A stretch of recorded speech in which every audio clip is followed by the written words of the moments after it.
Lock down کی وجہ سے لوگ بھوک سے مر رہے ہیں، لوگوں کے پاس کھانے کے لیے کھانا نہیں ہے، پانی صاف نہیں ہے، اور مریض گھروں میں موجود ہیں، اور ادھر تھیلیسیمیا کے مریض جناب والا وہ خون کے ایک قطرے کے لیے تڑپ رہے ہیں، ہزاروں تھیلیسیمیا کے مریض، ان کی جان پہ بنی ہوئی ہے۔ امیر اہل سنت دامت برکاتہم القدسیہ نے بر وقت ایسا ایکشن لیا جو وقت کا تقاضا تھا۔ اس وقت ضرورت یہ ہے کہ لوگوں کو کھانا پہنچاؤ، یہ جو تھیلیسیمیا کے مریض مر رہے ہیں ان تک خون پہنچاؤ۔ الحمدللہ ایک آواز پہ ہزاروں جناب والا ہمارے مسلمان دعوت اسلامی کے جو ہے وہ پیار کرنے والے، انہوں نے خون دینا شروع کر دیا اور ہزاروں لوگوں نے خون دیا۔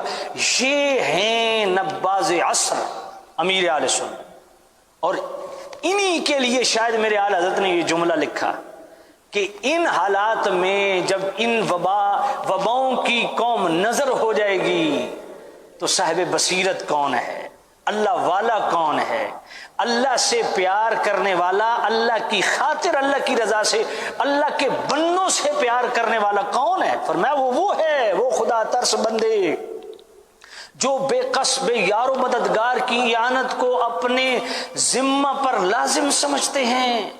فرمایا ایسے لوگوں کو تنہا نہ چھوڑو، ایسے لوگوں کو تنہا نہ چھوڑو۔ کیوں؟ اللہ اللہ فی من لیس لہ الا اللہ، اللہ سے ڈرو اس کے بارے میں جس کا کوئی نہیں سوائے اللہ کے۔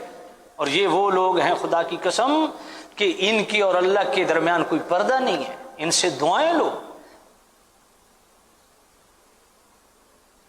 ماشاءاللہ۔